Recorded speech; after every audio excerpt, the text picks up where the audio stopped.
play for me is possibility. That's the best definition of play I've ever heard. In today's educational context, I would argue that our system is literally not designed for play. If you've ever worked with bikes or mechanical things, and like we talk about if the gears weren't aligned well, we'd say that, well, there's play in the gears. Machines you don't want them to have any play in them. Whereas for us, like we do want there to be possibility. We want there to be the unexpected. We want there to come up with the truly novel. All the research shows that play-based learning is really the heart of what education is about. It's where all the connectivity is going on in the brain. And so it just makes me wonder, where did it get lost? Life requires possibility for us to evolve, for us to adapt, be willing to take risks on new things, and to not only sometimes make mistakes, but then sort of serendipitously find new discoveries and new ways of being.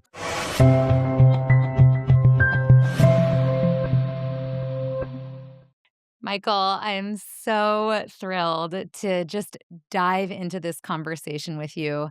You are not only one of my favorite cousins in the entire world, but you also happen to be one of the most brilliant neuroscientists and psychiatrists that I know. And I know that you and I have been geeking out on the science behind everything that we do at Breathe for Change, everything that makes us uniquely human.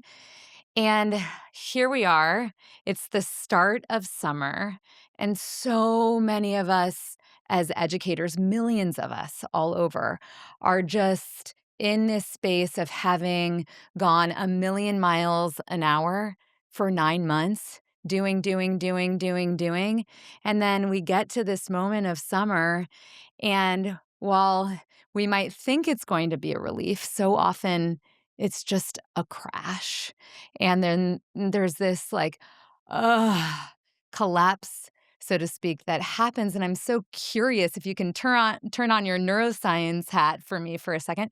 What in the world is going on in our nervous systems, in our bodies, like at this time? And what is that unstructured space that we have over the summer? What's it for biologically?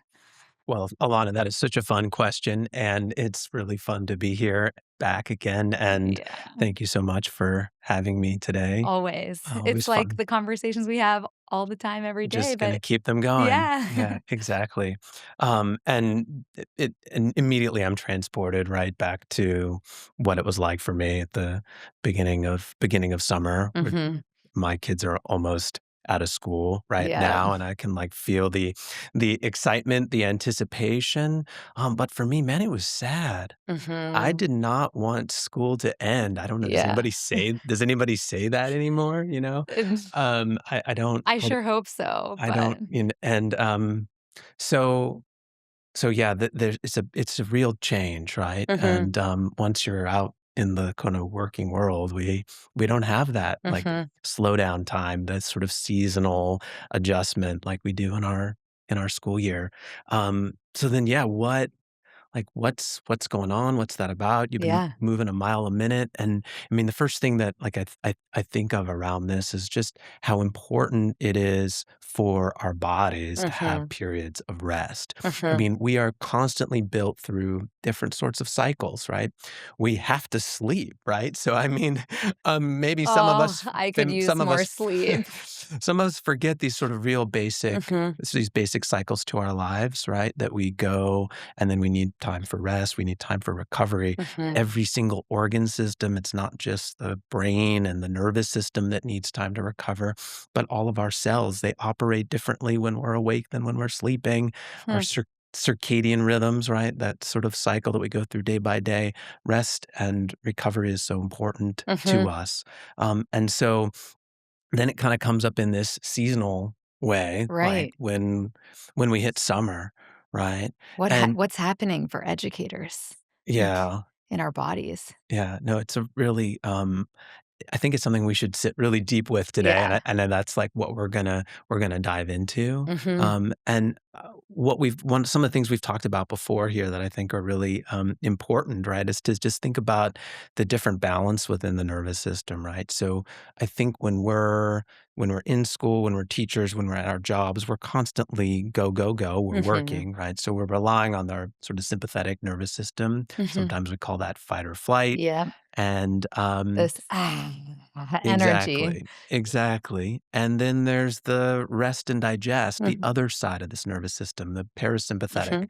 These are the two divisions of the autonomic nervous system, and we can't live without either of them. Right. And our the first life forms on the planet, right? They had to have cycles where they were going out trying to get food, and then times when they were resting and withdrawing, right? Yeah. So that's really built in, and so, but I think part of what this is speaking to also is this need to what happens when we let go of the need to constantly be doing. So Mhm. in addition to the anticipation that we have, like moment by moment, the sort of nervous system ramping up, we Mhm. also have our hormones that are preparing us, right, Ooh, for the next day, right? talk more about So these it's hormones. not just the nervous system that's firing in the moment when I'm, like, getting scared about having to take a test. It's also kind of, what do I need to do tomorrow? Like, how many Mhm. students am I gonna be working with? What is the classroom gonna be like? Like the planning. The planning phase of things. What are the Mhm. resources gonna be like for me? And that's where we really rely on some of these hormones that move a little slower. They move through our bloodstream, and things like cortisol, this is like the classic stress hormone, right? So that has like a slow cycle over the course of the day, but it peaks up first thing, in the morning. Mhm. And, I think part of why I'm talking about that right now, thinking about summer, right? How do we get from summer to like a hormone like cortisol, is that each day we've been constantly planning for Monday, for a Tuesday, For right? like the next 24 hours. Exactly. Yeah. And so then all of a sudden there's that big, cortisol's likely pretty conditioned to kind of It's go up to sprinting a prepare us for the million energy. miles an hour. And then it doesn't, and then all of a sudden, oh wait, what do I do There's with myself, right? space. What do we do with the space? Uh-huh. And I think that's what we should talk about when we talk about play. For sure, and I'm curious, like, for me, and I imagine for many of us as educators, we're doing, doing, doing all the time, right? We've got all these to-do lists to check off, we're planning, we're facilitating, we're interacting day after day, month after month, year after year. And then all of a sudden, at least for me, just kind of being in the space of being where I don't really have to do, which is kind of what happens for many of us in the summertime. It's like, "Oh, wait, I don't have to lesson plan today. What do I do?" But I should say, that's actually exactly it's like my brain goes, "What do I do? What do I do? What do I do?" 'Cause it's so natural. But how do I just wanna be? Why is that so hard for us? Why is it hard to, like, let go of the control, to have to just do so much all the time? Yeah, what a good question. Um, so I once had I think it was a meditation teacher. I don't remember who said it. That we're not humans doing, right? We're human beings, Mhm. right? And so learning to just be Mhm. with oneself, be with whatever's coming up, whatever's going on, is actually really hard. Totally. And so in some ways we kind of get used to, and maybe some of us who are, really driven, we get kind of addicted to the Oh, do, do, yeah. do, and the go, Me, go, go, achiever, and the Enneagram number drive. 3, go, go, go. Yeah, Yeah. exactly. Well, and it speaks to me too. I think that, like in the line of work that I do personally, I'm really, was conditioned to also like be doing, be achieving, Mhm. and to actually make the space to let go, Mhm. and to be in a kind of, counterintuitive way, Yeah. paradoxical. It makes it more possible to do, because you need that time for the recovery. You need Uh-huh. that time to rest, Yeah. um, in order to, allow for new things to come up, right? Otherwise, we sort of get locked in a consistent way of doing things. So, that's part of what I think about when I think about summer. I Uh-huh. think just like lying on the grass and like looking up at the sky, like Like, when we have the space to do that, right? well, it's also reminding me of the critical importance of play. Hmm. And I think so often, especially in the context of education and how we might think about our families, being parents now, it's like play is for kids. And I think we lose sight of the meaning, purpose, or importance of play as adults. And I'm curious, like, where does play fit into all of this? Like, how does it show up in this context of spaciousness or being? Yeah. I think we have kind of a like maybe we all have. I mean, I know I have to a certain extent, a kind of a narrow, immediate kind of definition of playing. Like playing is what happens with kids pull out their toys and sit on the rug, Like our right? kids did, like, Like literally a few nights few ago. minutes. Yeah, Yeah. exactly. So, and I think that's problematic, Mhm. right? Play for me is possibility, Oh, right? that's the best definition of play I've ever heard. Well, it's one word. I don't know that it, but it. But there's like a even when you say the word possibility, there's like a lighting up of the eyes. There's Mhm. this wonder, this sense of awe, like newness, aliveness. And so when I think about play, that's kind of what it's about. Yeah. Yeah, exactly. I mean, I Huh. think like, I always think about it's like for if you're like if you're an engineer, I don't know if you've ever worked with like bikes or mechanical things and like if That there's is not my area of expertise. I'm calling on someone like you or Yen's dad to help me with those things, but I could try. So if you're, I can't put a bike together anymore very well, but I used to be able to like at least sort of tune a bike. And we talk about if the gears weren't aligned well, we'd say that, well, there's play, right? There's play in the gears. It's Oh, right. interesting. So the machines you don't want them to have any play in them, right? Uh-huh. Whereas for us, like we, we do want there to be possibility. We want there to be the unexpected. Mhm. We want there to come up with the truly novel. And Mhm. so going back to what you're saying about the importance of like open space, Mhm. right? That if you don't have that open space, then you won't be able to enable new possibilities to kind of come through. Mhm. So I don't think it's like a purely a thing for children. I think it's like Right. it's just like in some ways it's like a job requirement. Like we have to be able to like a human requirement, right? We have to be able to play to do to do anything, right? I mean, in some For kind of sure. weird way, right? So And I mean, I think it's honestly really sad because in today's educational context, I would argue that our system is literally not designed for play, but all the research shows that play-based learning is really the heart of what education is about. It's where the most, all the uh, connectivity is going on in the brain. And so it just makes me wonder where did all of that get lost? Like, where did it get lost in the shuffle? And I know that play's been around for millions of years, even I imagine before we were around as humans. So, can you talk about the evolution of play? Geek out with us for a little bit. Like, why is it that we are still playing today, right? It started with animals and now here we are as humans, and it's still something that we haven't let go of, you know, evolution, like when it comes to evolution. yeah. What Well, if you'll grant what I said earlier about play as possibility, I mean, I Yeah. think life requires possibility, right? Mm. For us to evolve, Mhm. in order for us to adapt to challenging and new situations, we have to um, be willing to take risks on new things Yeah. and to not only sometimes make mistakes, but then sort of serendipitously find new discoveries and new ways of being. Mhm. So that's how I think about evolution Mhm. and about where that play is actually really central in it Mhm. and this idea really, I can't take much credit for it. It comes from a mentor of mine, Terrence Deacon. Mm.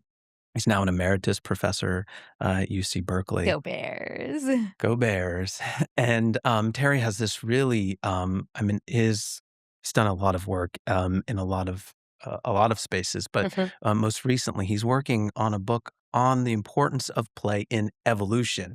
And I don't just mean like not only humans, but going all the way back to the very beginning. mhm, Um, in that what what by all we kind of when we talk about evolution, we usually think about the natural selection, right? mhm. That the survival of the fittest, and if you're not well matched, then you're gonna kind of, get cut out of the equation, right? Yeah. And but then what allows the variation, like, in order to come up with something new, something, creative to deal with the challenges that any organism faces. And Mhm, this is one of the kind of major questions within evolutionary theory that people kind of wrestle with, mhm. people who do that kind of work full time. And so it leaves some kind of what we're often told, I think what we're taught about this now, the kind of one of the mainstream ways of thinking, right, is that, well, it's mutations, right? There's these random mutations in our DNA, Right. right?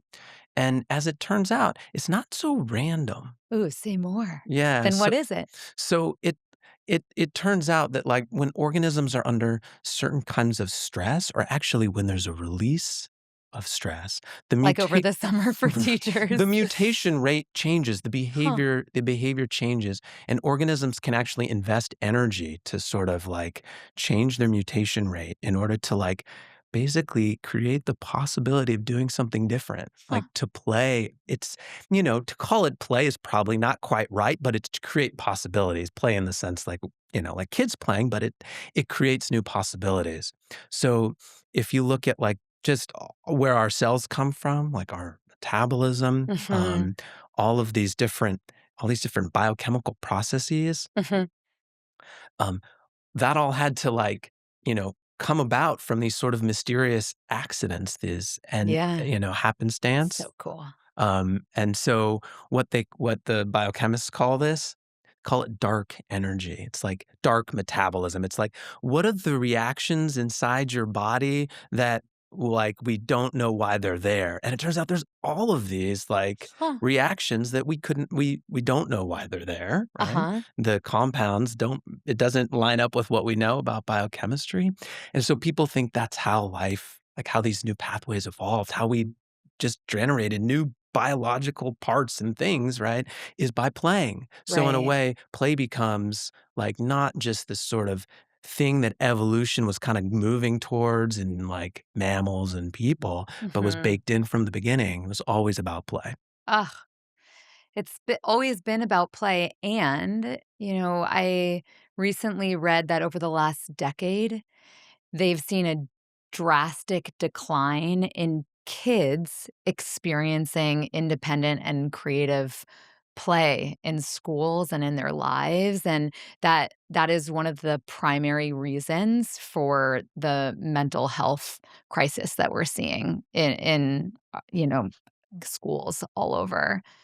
And so, in addition to your neuroscientist, brain genius, I'm curious, like, from your psychiatrist and mental health background, how do you see, like, those two interacting, right?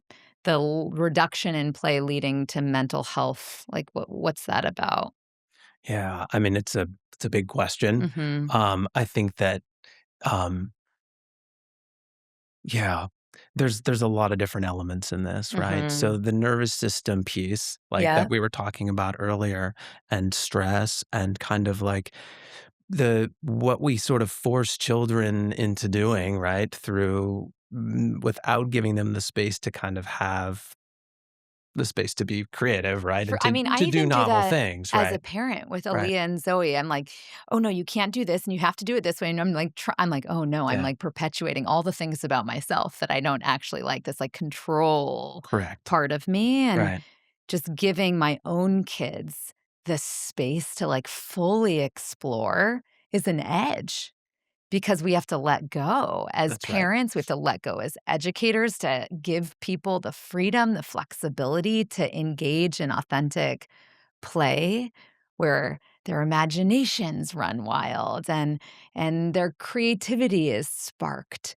But that takes, like, a sense of courage. You gotta be in your stretch zone to be able to let go of that, like, "Ugh," it's gotta be this Needing to right be a certain way, way. so to speak. Yeah, exactly. Well, I think it's really important just to say, right, that this doesn't this is spontaneous for kids, Uh-huh. right? It's spontaneous for adults too, we just get conditioned out of it, right? Yeah. But kids, you don't need to tell them, like, "Go play," right? No, like, Right? Asher So and Alara and Aaliyah and Zoe, they're, like, putting on all these different outfits, they're acting out, like, their imaginations are running wild, they're, like, making this weird potion out of flour and water, and it's like they're magicians.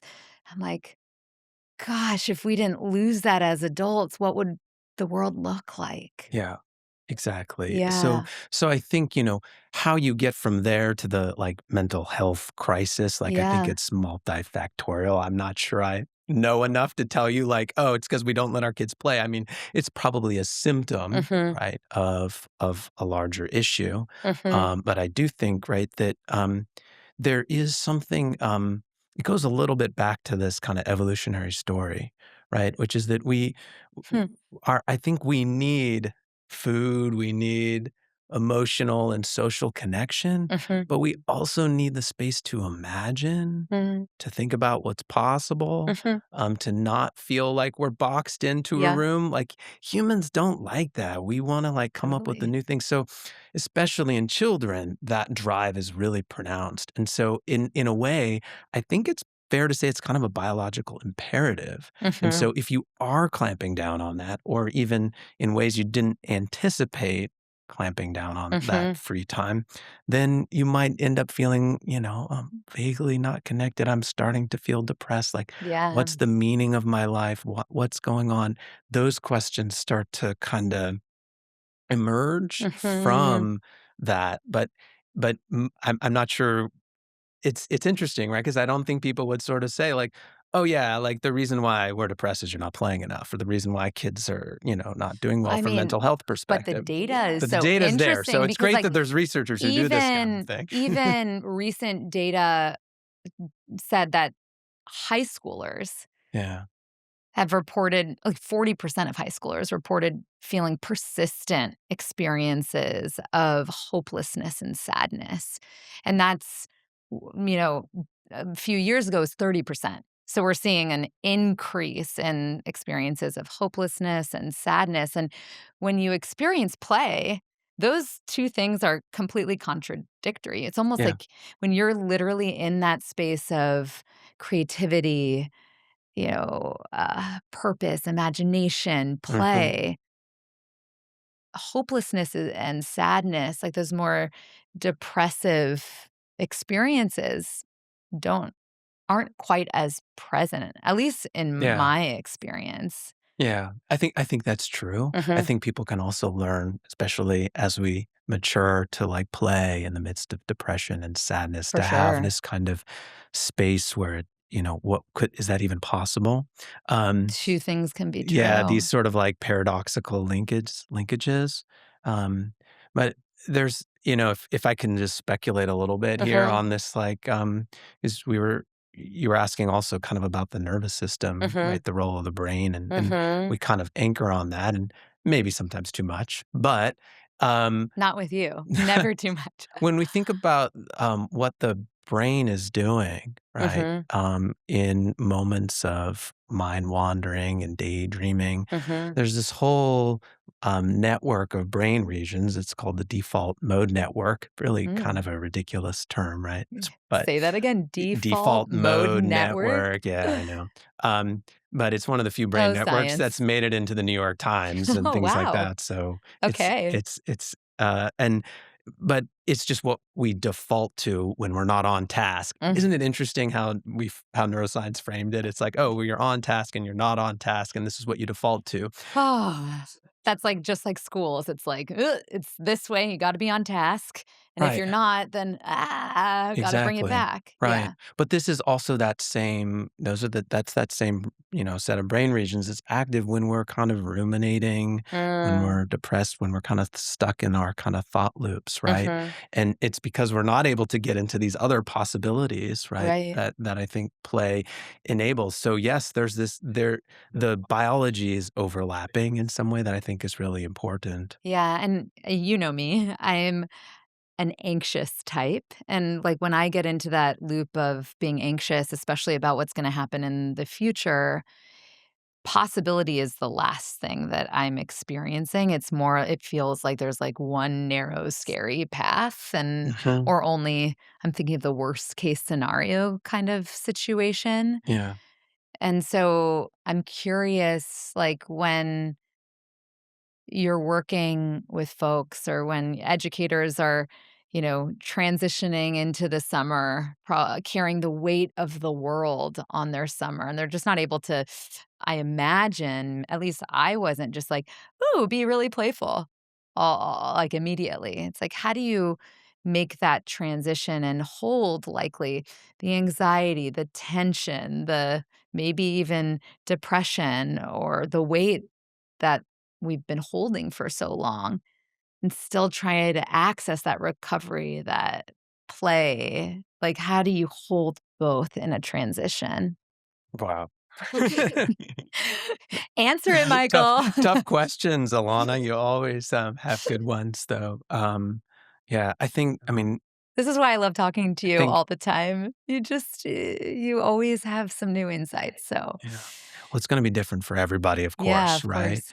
And I think going back to maybe what you were saying about, like, the anxiety and, sort of getting stuck in more negative sensations and Hmm. experiences like that, one of the things that, I think is just really important to kind of acknowledge here, right, is that, when we try to get out of those, right, that's when we We stay in them. that's the problem, right? Yeah. And so, um, you know, coming in with some sort of preconceived notion that like, "Oh, okay, now it's summer. I shouldn't notice. I shouldn't be stressed. I shouldn't be depressed. I should be happy. I should, start shooting on yourself too much, and then you're Hmm. not going to be able to. That will kind of inhibit any, Prevent you yeah, from prevent, doing right. exactly what you're But you intending. always got to start from where you are, Hmm. right? And so, I think that's why. Um, uh, all the great artists. I mean, so many of our great artists and musicians in society were often also kind of on the depressive side. I mean, it's Hmm. actually a great why is that maybe this is a great place to be to play. I mean, Totally. it's not maybe not where you would choose to be coming in, but maybe you find your way of working with that. So, Hmm. it's work and maybe find your medium, right? It's Right. like, is it art? Is it music? You kind of start where that is and create something from that space. Hmm. Um, What is but it for but you? even that, what's that? What? What is it for you? Oh, for me, Yeah. that's a good Where question. do you access play? Um, well, when I'm not in the place to like, I don't know, celebrate and joy with playing Legos or something. When I'm in a darker place myself, I actually like to I like to draw. I like to use Mm. like pastels and things like that because and We should do art there's nights. no we should. We totally should with the kids. There's nothing to be accomplished, right? Right. Well, for me, I mean, no one's gonna ever look at my art. I will. Nobody Except for need me. nobody needs to see that, right? And Yeah. so, that's a way of, for me at least, of kind of accessing something that is, new, what is possible, but doesn't demand much, doesn't place like a new stress or burden on me. And what's happening as you're doing the art? Because I think this is helpful because it can be applied to anyone experiencing play, especially in the context of darkness. Like, what's going on biologically for you in the like in the body, in your mind, in your heart? What's happening that makes it playful, so to speak? Wow. Um, hmm, there's a lot of different ways we could go with a question Yeah. like that, right? Because I think, what goes on in my heart, right, is Mhm. also gonna be, um That's that emotional right, intelligence. Yeah. that's coming in an emotional way, and it also sort of gets me out of the way of describe it it kind of gets in the way of me describing it, right, in a Mhm. way that is in this sort of like kind of jargon kind of languagey way, Mhm. and I think that, that's what I would focus on, right, is to sort of start there with, like, what one's feeling, like, emotionally, Mm. um, and this maybe is I think it would be maybe important here to, like, go and talk a little bit about, like, the back to the evolution Oh, point, yeah. Take actually, us right? back. And so the reason why I'm saying that is because, when we were, as human beings, as we became, like, more, um, uh, when I was saying we were imagining possibilities, right? How this is so important to Mhm. us, right? To have that space, Mhm. right? This was also the time at which we started doing things that no other species would do, Mm. right? And those are the things that actually come from the heart in ways that I think are really important here, which is like compassion, right?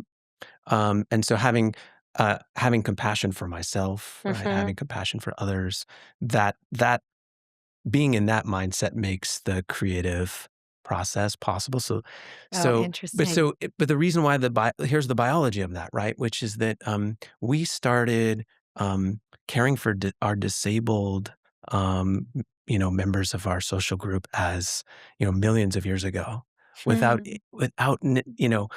why would we do that? But that's very unusual for a species to Right. do something like that. We started burying the dead and laying them Hmm. with objects of significance. So I think that, and this is the same time that we're kind of imagining and starting to wonder what's out there. So for me, the way that our nervous system and the way that our brain evolved Mhm. was really around um, was these things were they co-evolve. They're like they're intertwined. So like the sense of heart, the sense of compassion, the sense of play, and the sense of possibility, it Mhm. all uses the same parts of the brain. So kind of a long way of getting to your question, but I wanted to give you an answer that wasn't like the default mode network and just sort of Totally. period it, Totally. right? Because um these things they do a lot, right? Mhm.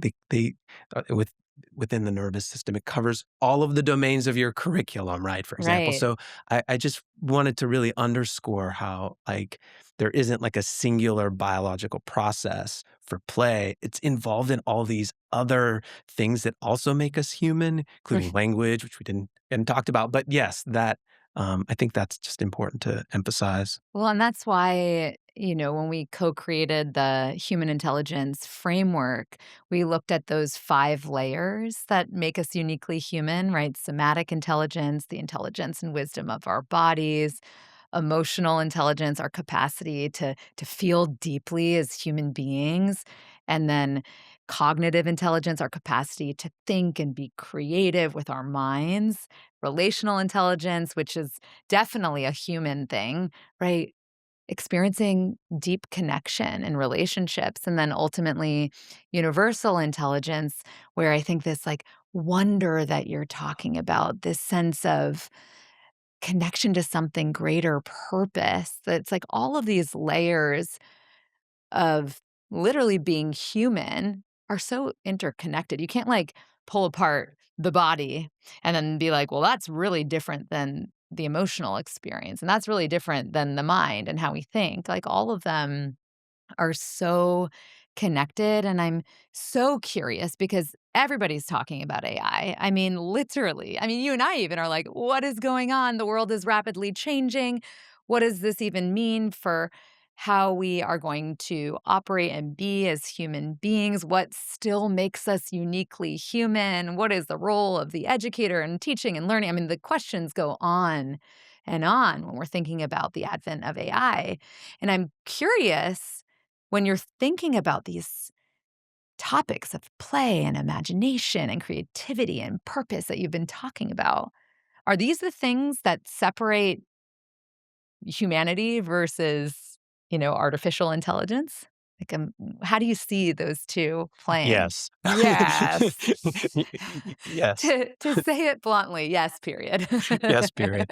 Uh, yeah, well, let's go back just for a minute, right, to the, just like how the brain works, right, in terms of Can play. always count on you to just take it back to the brain. Just wanna go back there, in part because of, it before we launch into any conversation about artificial intelligence, right, I think it's really, and I'm not an expert in artificial intelligence by any stretch. No, you're an expert I in the you brain. I know how to use Claude, um, with some good effect, but, It's pretty good. yeah, so there's, and you go what I was saying in the beginning about play in a machine, right? That's catastrophic, right? Mhm. You actually don't want play in your machine, right? You don't want play in your bicycle gears. You want it to be nice and Predictable? smooth and predictable, exactly, Uh-huh. so that, things will work out, exactly the way you need them to.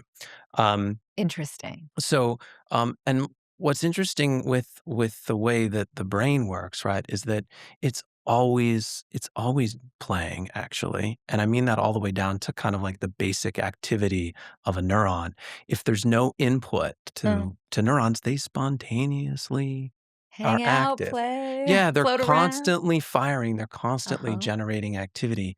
And so the way that the brain, and that's actually how the nervous system gets wired up in development, right? Is it has Mhm. to have all of this spontaneous activity. Mhm. And the way the environment sculpts and shapes that Mhm. activity. So it plays, it's exploring. The neurons are kind of in a way exploring. I mean, a lot of it is genetically very like clearly set up, but a lot of it is just set up by the proximity of its neighbors, and it just plays its way into the kind of connections that it needs. Mhm. So So um, cool. it's a very different way of understanding how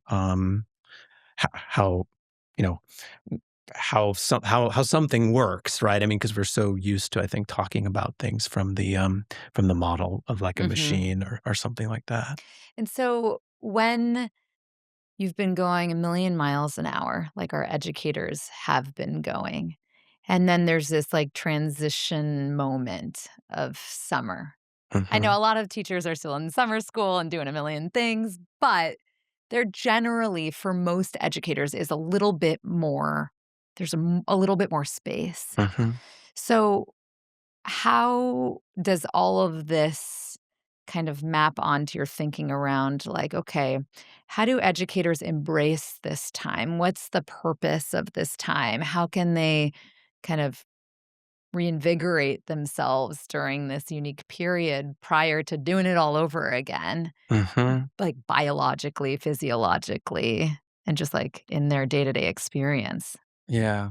I mean, I can't speak to each of their, like I can only imagine like what Well, that's that's like. you playing if you're It is if I'm imagining. imagining. Right. That's actually a really great point, right? Which I didn't mention earlier, right? Which is that our ability to imagine what's going on in someone else's mind, right? That's compassion. That's like my favorite That's thing to empathy, but do. that's the roots of compassion, and that is, Mm. so you can see even right there the social, relational, play, creative, all of that is connected, right?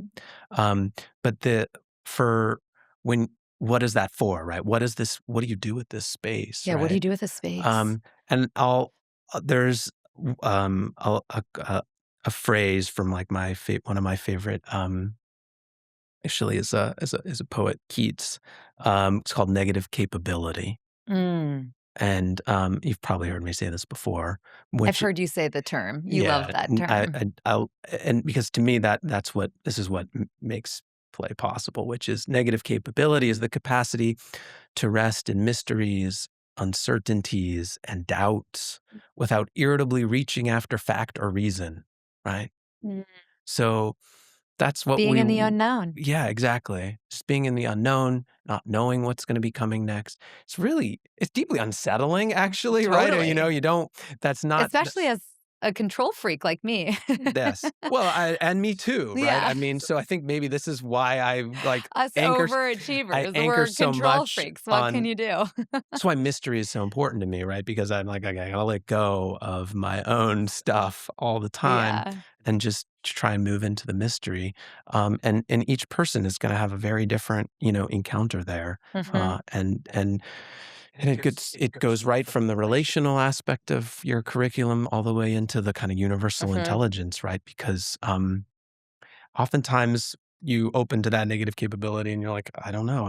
Is there any wonderment here? Like, I'm not sure yet. Right. So to give it time, right? People who study imagination, creativity, and play talk a lot about incubation time, right? Mhm. You just have to let it be, like we were saying earlier, Right. rather than doing. And from my understanding of the research, it's often during those periods of incubation, so to speak, where the most creative ideas come about, where the most new and innovative, you know, things are created literally. Yeah.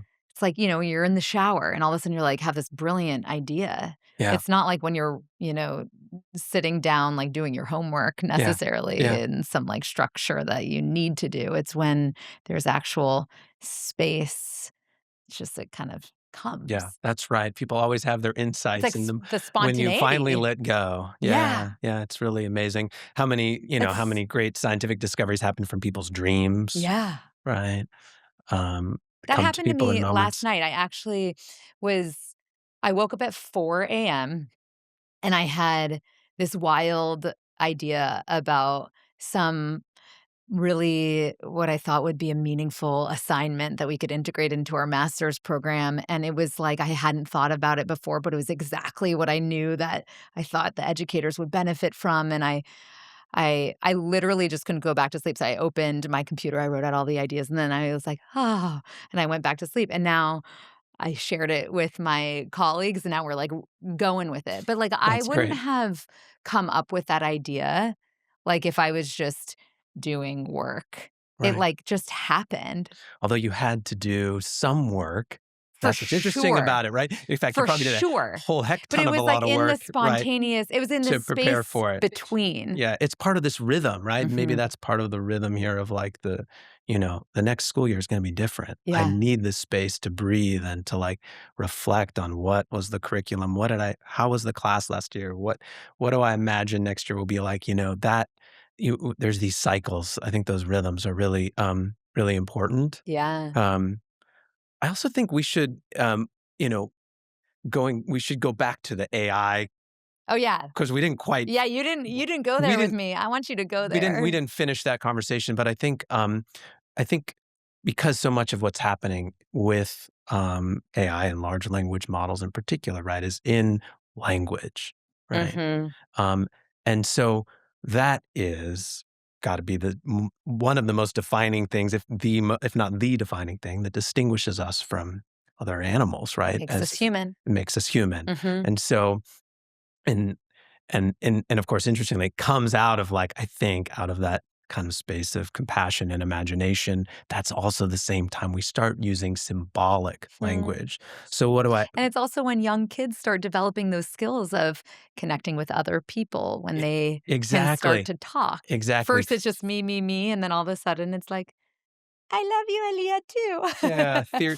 Right. It's psychologists call that mine. theory of mind, right? So Yeah. they're able to imagine what it's like to be another person, to imagine that if somebody Mhm. walks out the door, like they didn't, it takes that they could come back, right? Yeah. And so when we're talking and teaching them language, we point to things. We point to a cup, and Mhm. over time they learn that it's cup. But Mhm. what's amazing about and other animals have calls too, right? So they have they point to Oh. things. Yes, monkeys or birds, right? They'll Mhm. announce if there's a predator coming. But what's distinct about human communication is that the language is symbolic, Mm. right? So it doesn't have to be grounded in the immediate now, right? You So can still talk about a cup when it's not in front of you. right, exactly. We can Interesting. talk about a cup. We can talk about going to get cups. Maybe how do we make cups? We can build whole stories around those objects, right? Uh, Cool. so that is distinct, right? Mhm. And I think that is a uniquely human capacity. I was mentioning Terry Deacon earlier. Mhm. For folks who want to learn more about this, read the book The Symbolic Species. Mhm. It's like 20, it's almost 30 years old now, but it's still, He was such a sweet guy when I met him. yeah. Yeah.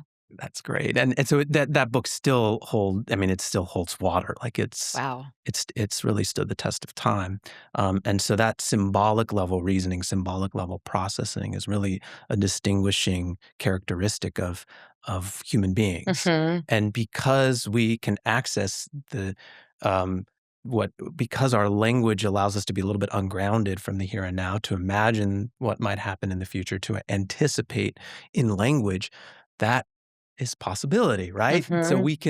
we can play with words, we can play with language, Mhm. in ways that are, extremely powerful. Would you argue that AI has the same capability? You know, I don't think so, right? I'm Uh-huh. sure there's plenty of people who will disagree with me on that. Mhm. Um, and so, as far as my understanding is that these are large statistical models, right? Mhm. And I've never been concerned that my statistical model is going to, you know, create something totally novel for me. Right. And in It's fact, drawing on all of the information that's out there in the world, but right. that's all generated from the past. That's right. It only has access to that information, and there's Mhm. some researchers at Google's DeepMind Mhm. who I'm saying DeepMind their lab. I think that's their lab. Mhm. Who recently wrote a paper in January saying that LLMs can't jump. Oh, that's the one you sent me. That's the title of the paper. So you could take a look at that. They're arguing that it's not possible for them to Mm. develop radically novel leaps. They can integrate new information and Uh-huh. recombine it in new ways, because and I think precisely because they're focused on what is probable.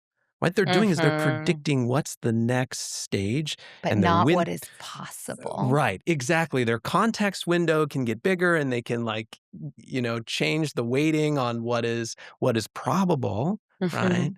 That's a particular type of a logical operation, but they don't do this kind of what is possible, what is like dramatically possible, what is intuitively possible, what is emotionally possible, what is possible based on my embodied Mhm. experience.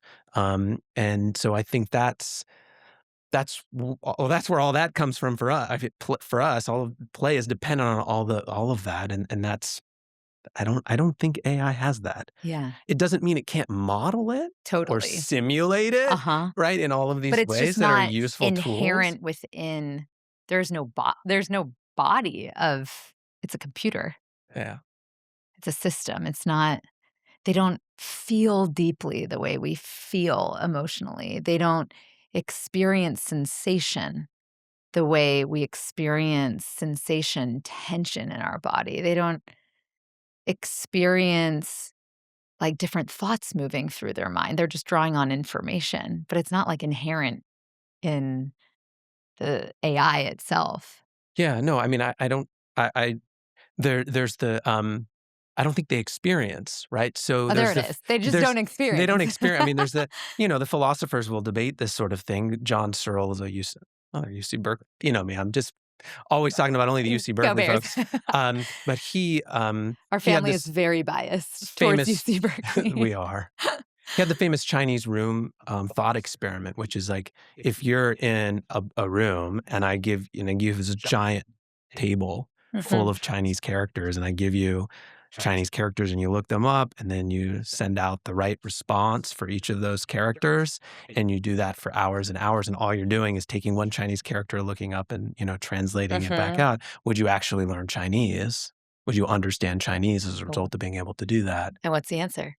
No, I don't. I mean, No think way. about it. Would you know No. Chinese only by matching the characters from No like a chance. book? No, of You course have not. to be immersed in the experience of the language and Right. Well, so what that's that's only the pointing. Like we were talking about Mhm, cup. That's just the pointing, right? It doesn't abstract, and mhm, that level of abstraction is dependent, I think, pretty deeply on our like embodied, right? mhm. The way that we're embodied, the way that we're alive, the risks that we take as organisms, AI doesn't have any skin in the game. Totally. Doesn't have anything to lose, Right. right? So And so when you think about, right, we at Breathe for Change are the biggest cheerleaders and fans and supportive educators. They're doing the most important work in the world, developing and educating our young children. And in today's day and age, with research showing that play is on the decline, even though, according to John Dewey and so many of us as educators, we know play is what teaching and learning really should be. But the system is not necessarily built for us to have play-based education happening. It's mhm. obviously happening within classroom walls because teachers inherently know that this is best practice. But what's the future of education? Like, what do you see as the future of education when AI models have all this information? What does that leave? What does that leave us? What should we be learning? What skills? Where does play come into this? Where does imagination, creativity? What should Yeah. it look like in schools? Wow. I'm glad you're working on that. Yeah, that's what I think about every day. But I want to know from the neuroscientist and the psychiatrist what he Yeah. thinks. Well, I also love your bringing up Dewey. I mean, because he was talking about this in the Jeez, 20th century. so many years No, ago. in the turn of the 19th Yeah, century, like 1890s and or said that something, if education is only about recitation, right, that's a problem, which right? is We wild. wanna build a society, we want to, encourage values and meaning and all of more than just reciting your times tables. So, they were onto this for a while, so I don't And it's very sad that that here we is are, like in 2026, there's still rote memorization being, yeah, pushed upon educators because they have to prepare their kids for standardized tests. And it's like a cycle within yeah, the system that really limits educators' capacity to be able to foster yeah, this like limitless possibility. So it's a yeah, constant tension I know educators carry is like, I know what best practice looks like. I know I want to cultivate play and imagination and creativity in my kids. And I have to do all these things that I don't necessarily believe are best for kids, but I have to in order to keep my job. right. So, You don't want it to feel like it's an add-on, like, "Oh, in the midst of us doing the timetable, how are we gonna come up with a creative way to, like, do this right, again," right? right. Um Oh, yeah. What do you think about that? Yeah, it's such a good question. Um, well, just kind of riffing again on Dewey, right? He anchors so much on experience, right? Mhm, Experiential education, um, and he has this wonderful book called Art as Experience. I mean, this is the mhm. thing; these philosophers from back in the day, right? They covered all of this It's like terrain. It was still like so relevant. education. So, th- like to me, that actually is a really cool link, right? Because um, uh, you had just sent me I forget whose graduation speech that Oh, was that g yeah. The we've all distinction seen between AI human art, intelligence right, and artificial intelligence right, is so good. but we've seen AI art and we're like, "Eh, meh," right? That's not to say that artists are not using AI in these, like, amazing ways, but there's always an artist who's the one who's, like, steering it and enabling it to come Did up with I ever something tell that's you, Michael, how I found out that AI was a thing? I'm not sure. So, I'm in this text chain with 8 of my closest friends, and I met them all my first year of teaching. And it was my birthday, and my friend David, he sent this, like, beautiful poem that was for my birthday and all 8 people were in this text message chain, and I, like, was moved to tears 'cause I was like, "Oh my god, he spent so much time thinking about me and, like, my different characteristics were mentioned in there, and I, like, couldn't believe how nice that was. And then within 5 minutes, 5 other people wrote a similar poem about me, but, like, from their view, and I was, like, so confused. I was like, "What is happening?" And then they're like, "Ha ha, ChatGPT," and I was like, "What's ChatGPT?" Like, I was late to the game, apparently, within this group of people who found it out about it before I did, and I had this, like, deep remorse. I was so upset because even though the poems were beautiful, the fact that they weren't written by a human made it not meaningful to me Uh, anymore.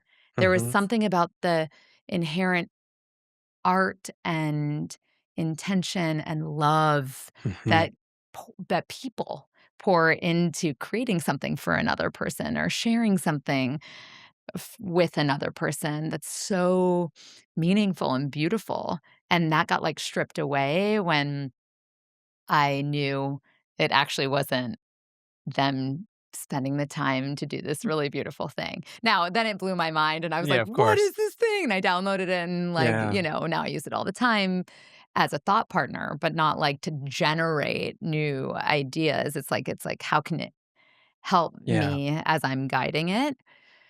But yeah, it's really Right. I mean, interesting. your friends had taken the time to collect the attributes of you that were, Oh, like, yeah. meaningful, so, Yeah, yeah, that yeah. was there But and it was that just came this across. shocking experience, Yeah, yeah.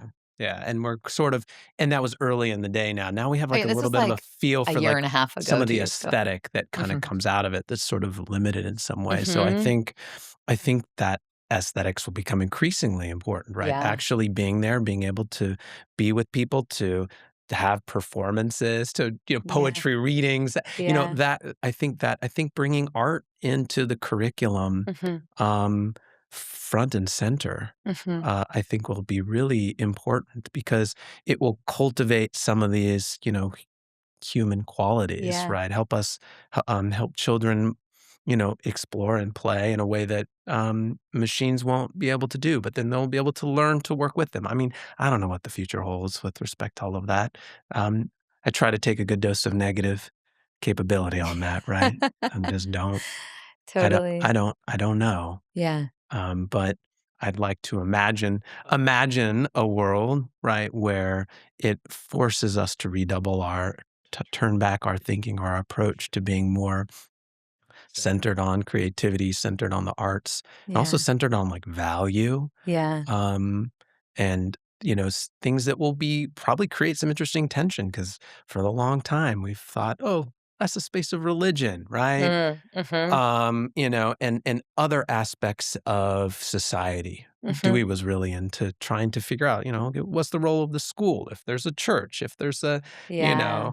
a government, and um, I don't know, like how Mhm. that all gets put back together again. But I do think, glad you're thinking about it. Yeah. I mean, I wanna return back to where we started, which is in the here and the now, right? Educators are transitioning into a space where I think there's an opportunity to access a little bit more of the things that we're talking about because there's not so much responsibility on their shoulders like there is when they're in the classroom day in and day out. And so, what would you leave them with as like an invitation for the summer? Like, how do they access more of these human elements, so to speak, Mhm. that are so important to cultivate in our kids and our kids have so naturally within them, but what would you leave them with as a offering for the summer? Yeah. Well, I think like what we were saying, like each person is going to Yeah. have such different needs on this. And, speaking for myself, it would be trying something new, Mm, you know, um, and that will get you outside of your comfort zone just mhm, enough, right? So, whatever, I don't know what that is, for you, if that's like doing a new form of art or going to a new community to be just something, anything that's different, right? mhm, Puts your imagination to work, right? Because 'Cause you're having to kind of come up with new ways of being in mhm, those moments, and so it's very generic kinda answer, but I think getting outside of your comfort zone, going mhm. to a place where you feel a little bit more vulnerable, I think that's where all the juice for play kinda Totally. is. Um What are you gonna do? What's your way of tapping into your inherent creativity and inner child this summer? Yeah, that's a good question. Well, I think this still counts as something new. I'm gonna be, learning some martial arts this In China. in It's China, so and so cool. I am not I have done, like, Tai Chi, Mhm. like, 20 years ago, I'm uh, so and excited for it you. doesn't like, it does not look that's the type of thing doesn't usually call me as like, "Okay, let's go do martial arts," and particularly, like, kung fu, Uh-huh. but that's what my family does, and so I'm gonna be joining them on that expedition. Starting on Monday. Yeah, starting on Monday. Gosh, I cannot wait to for all 4 of you afterwards to come home from China and then to teach my family and I these different skills. It's gonna be so awesome. For me, yeah, we're going to Spain and living in a new country together. I've never done that in my entire life with kids, Yeah. and I just feel like I keep coming back to, like, create this space. Let go of as many responsibilities as you can possibly let go of so that you can be in that space of play, and letting go of that control feels so hard, but I know, like, that's the access to where all of these beautiful, Mhm. you know, new opportunities can surface. So, Mhm. it's a constant, challenge, I think, puts us in our stretch zones to actually try these new things. Yeah, and when in doubt, just put on a colorful dress, blouse.